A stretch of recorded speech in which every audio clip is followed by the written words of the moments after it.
ఆకాశంలో ఎగిరే పక్షులన్నిటికీ పక్షులకు రాజేది.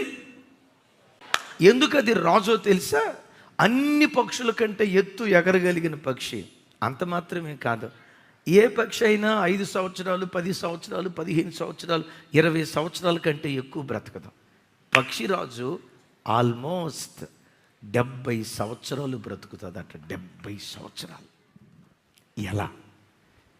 40వ సంవత్సరం వచ్చిన తర్వాత అప్పటి వరకు పక్షులను వేటాడటానికి నోటితో పట్టుకొని గోళ్ళతో పట్టుకున్న ఆ గోళ్ళు ముక్కుందు చూసారా, ముక్కు పూర్తిగా బెండ్ అయిపోద్ది.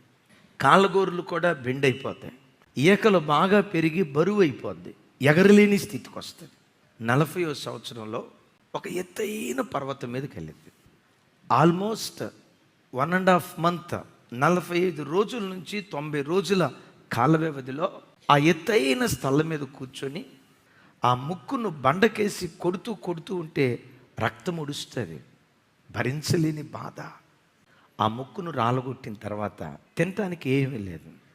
కొన్ని రోజుల పాటు ఆకలితో అల్లాడిపోతూ ఆ కొండ మీదే ఒంటరిగా కొన్ని రోజులు గడుపుతుంది.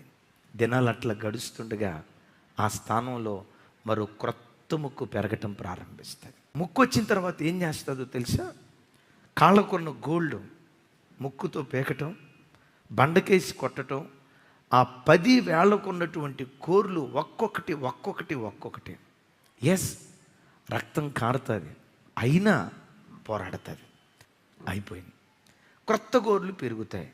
ఆ గోర్లు పెరిగిన తర్వాత పొడువాటి రెక్కలు ఒక్కొక్క రెక్కను పెరికేసి చివరికి బూడిదైపోతుంది పక్షిరాజు. 45 రోజుల పాటు ఎత్తైన స్థలంలోనే ఉన్న తర్వాత క్రొత్త ఈకలు దానిలో నుంచి ప్రారంభమవుతాయి.